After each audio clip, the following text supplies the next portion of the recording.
Bonjour bien-aimés, comment allez-vous? Un grand plaisir pour moi d'être avec vous aujourd'hui et de faire ce petit Spark. Alors, je me présente, je suis Eric Toumieux, je suis missionnaire au Sénégal depuis 25 ans et on passe de passage en France, là, avec mes très chers amis Serge et Fabienne Herbrecht, et c'est une joie pour moi de vous partager ce sujet qui me tient beaucoup à cœur, les 4 témoignages du royaume de Dieu. Le message de ce matin est basé sur la parole de Jésus dans Matthieu 24, verset 14, qui dit « Cette bonne nouvelle du royaume sera prêchée dans le monde entier pour servir de témoignage à toutes les nations et après viendra la fin. » La bonne nouvelle du royaume de Dieu. Notre mission, c'est de la proclamer et de la faire connaître à toute l'humanité avant le retour de Christ. J'aimerais te dire ce matin que cette mission, en réalité, tu l'as acceptée le jour de ton baptême. Le jour de ton baptême, ce n'était pas seulement une déclaration d'amour à Jésus en disant « Voilà, merci, Jésus m'a sauvé, je le reconnais, je crois en lui », mais également, tu es enrôlé en tant que chrétien dans une armée qui s'appelle l'Église. Et cette armée a une mission, c'est de faire connaître la bonne nouvelle du royaume de Dieu dans toutes les nations. Ce matin, je voudrais parler de 4 aspects essentiels du témoignage du royaume de Dieu. Et ce sont 4 façons d'annoncer, mais ce sont 4 façons qui doivent absolument aller ensemble. Alors je commence par la plus importante et la plus naturelle pour nous, c'est le témoignage de la parole. Dans Apocalypse 12 au verset 11, il est écrit, en parlant du diable, les chrétiens l'ont vaincu par le sang de l'agneau et par la parole de leur témoignage. Donc l'Église se répand d'abord et avant tout par la parole. Et ça veut dire que nous, les chrétiens, nous devons apprendre, savoir présenter à ceux qui nous entourent le message du salut. Savoir le présenter de façon simple, savoir le présenter de façon convaincante et savoir le présenter également de façon naturelle et positive. Et ça veut dire aussi d'apprendre à donner le témoignage de notre vie. Il y a beaucoup de chrétiens qui sont mal à l'aise mais dans le témoignage, qui sont mal à l'aise dans l'annonce de la parole, mais c'est simplement parce que vous n'avez pas été formés. Et vos pasteurs, vos responsables, vos amis qui ont duré, je parle comme un Africain là, qui ont duré dans le Seigneur, ils sont à même de vous apprendre à présenter la bonne nouvelle de l'Évangile. La deuxième chose dans cette prédication de la parole, c'est de ne pas avoir honte. Comme le dit Paul, n'aie pas honte du témoignage à rendre au Seigneur. Et dans les temps où nous sommes, il faut que nous, les chrétiens, nous arrivions à vaincre ce sentiment de honte, alors que souvent, nos nations, je parle de la France, décrédibilisent l'Évangile, le ridiculisent. Nous devons apprendre à nous fortifier et ne pas avoir honte, car le Seigneur a dit, celui qui a honte de moi, moi aussi. J'aurai honte de lui lorsque viendra le jour dernier où nous serons devant le trône du Père. Donc n'ayons pas honte du témoignage, parce que je n'ai pas honte de l'Évangile. C'est une puissance de Dieu pour le salut de quiconque croit. Je voulais dire dans la parole du témoignage quelque chose aussi, c'est d'apprendre à témoigner intelligemment. Beaucoup de chrétiens manquent de sagesse. Alors, ils connaissent le salut, ils savent le présenter, ils n'ont pas honte, mais ils manquent de sagesse et d'équilibre dans la façon. Alors que Paul disait, j'ai appris à me faire tout à tous. Et ça veut dire ça que nous devons apprendre à nous adapter aux personnes que nous rencontrons, à leur niveau intellectuel, social, leurs origines. Nous devons rendre un témoignage individuel, convaincant et intelligent, le but étant de gagner des âmes pour le Seigneur. Donc ça, c'est le premier aspect. Dans les témoignages du royaume de Dieu, c'est bien utiliser la parole de l'Évangile, la bonne nouvelle du salut. Deuxième aspect, c'est la puissance du royaume de Dieu. 1 Corinthiens 2, verset 4, l'apôtre Paul lui-même rend témoignage de ce que, lorsqu'il est arrivé à l'église de Corinthe, enfin, ce n'était pas encore une église, il disait « Ma prédication ne reposait pas sur les arguments convaincants du langage, mais il reposait, c'était une démonstration d'esprit et de puissance. » Dans 2 Corinthiens 4, où le royaume de Dieu ne consiste pas seulement en paroles, mais en puissance.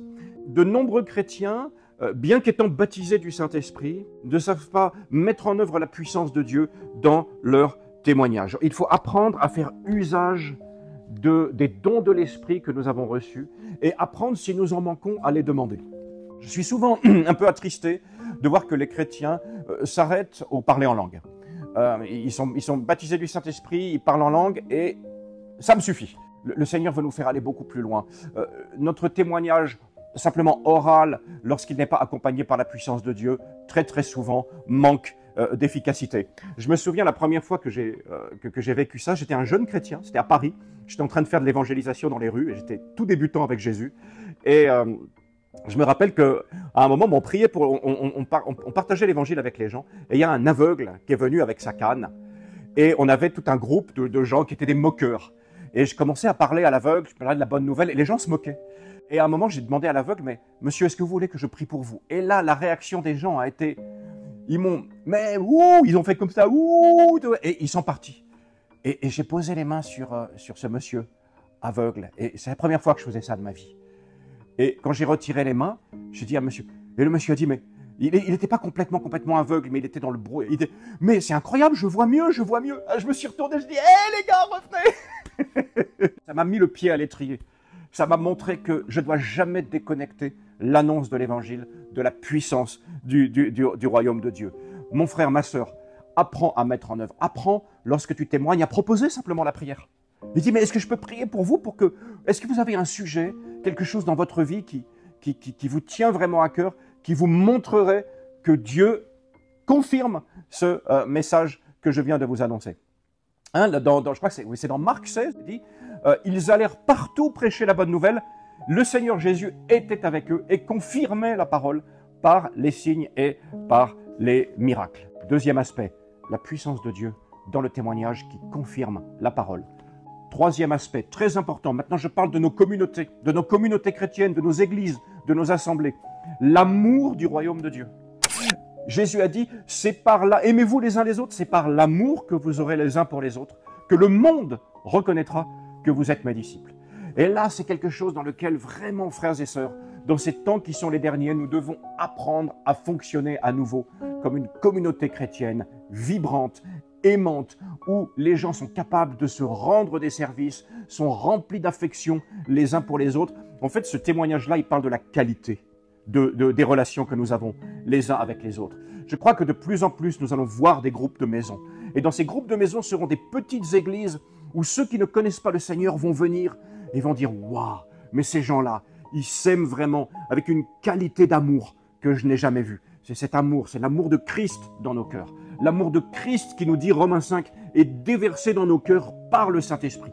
C'est cet amour-là que le monde a désespérément besoin de voir, de ressentir, de connaître. Et si nous le faisons, nous allons également rendre témoignage, parce que c'est un des plus beaux témoignages que nous pouvons donner, que de cet amour qui vient dans ce monde qui en manque tellement. Troisième aspect, que nos assemblées, que nos groupes de maison puissent vraiment respirer le parfum de l'amour du royaume de Dieu. Quatrième chose, un aspect tellement important pour moi dans le témoignage du royaume de Dieu, ce sont les œuvres du royaume. C'est tellement important, écoutez bien cela. Le royaume de Dieu est fait de valeurs. Le Seigneur nous l'a enseigné. Dans le royaume de Dieu, le petit devient grand, le faible devient fort, le pauvre devient riche. Le royaume de Dieu, c'est un royaume de valeurs inversées. C'est un royaume qui vient toucher notre monde et qui vient le surprendre. Et est-ce que nous sommes encore capables de faire des œuvres qui surprennent vraiment ceux qui sont autour de nous? Et tu peux dire, oui, mais moi, je n'ai pas d'œuvre à montrer. Si, tu as une œuvre à montrer. La première, la plus grande, celle de ta vie. Est-ce que le royaume de Dieu s'est installé dans ta vie et dans ton caractère? Est-ce que les gens qui sont autour de toi voient les fruits de l'esprit, les valeurs du royaume de Dieu dans ton caractère? L'amour, la douceur, la patience, la foi, la bonté, la bienveillance, la maîtrise de toi. Si tu n'es pas capable de montrer, de démontrer ces choses autour de toi, les gens vont voir, ils vont entendre que des paroles creuses. Alors que si ton caractère a changé, la première œuvre du royaume, c'est ton caractère. Et là, ça va toucher les gens. Ils disent, oh, ma femme, c'est plus la même depuis qu'elle est rentrée dans ces groupes-là, les chrétiens, là. Mais quand même, il faut que je reconnaisse. Vraiment, elle a changé. Pareil pour le mari et les œuvres. Lorsque l'Église fait des écoles chrétiennes, est-ce que ces écoles chrétiennes démontrent la réalité du royaume de Dieu? Est-ce que nous sommes capables de faire des hôpitaux, des maisons de retraite chrétiennes, des endroits que le royaume habite et qui sont des solutions aux problèmes de notre monde? Le royaume de Dieu est une guérison et une solution. Mais bien aimés, ce matin, j'espère que vous avez vraiment compris ce message et que tu examines ta vie, tu regardes ces 4 aspects. L'aspect de la parole, l'aspect de la mise en œuvre de la puissance de Dieu, l'aspect de l'amour comme témoignage du royaume et les œuvres de ta vie et les œuvres de ce que tu bâtis comme témoignage. Qu'est-ce qui te manque? Qu'est-ce qui est fort? Qu'est-ce qui est faible? Réfléchis, améliore-toi, parce que la coordination de ces 4 aspects du témoignage du royaume de Dieu seront essentiels dans la dernière moisson qui précède les derniers jours. Que le Seigneur vous bénisse et vous fortifie. Amen. Seigneur, maintenant, je prie pour tous ceux qui ont écouté ce message, tous ceux qui se disent, mais quelque part, le témoignage que je rends de la bonne nouvelle du royaume est un témoignage incomplet. J'ai besoin de faire des progrès dans ce domaine. J'ai besoin de progresser. J'ai besoin de montrer la réalité du royaume, non seulement dans mes paroles, mais dans la prédication de la puissance de Dieu, et dans l'amour et dans mon caractère. Seigneur, merci beaucoup de toucher chaque personne et que chaque personne puisse prendre une résolution et se souvenir que le jour du baptême, elle est entrée dans une mission, elle a intégré une armée avec une mission, que vraiment ce témoignage puisse être rendu de façon efficace et merveilleuse par ton Église dans ces jours qui sont les derniers. Que le Seigneur vous bénisse et vous fortifie. Amen.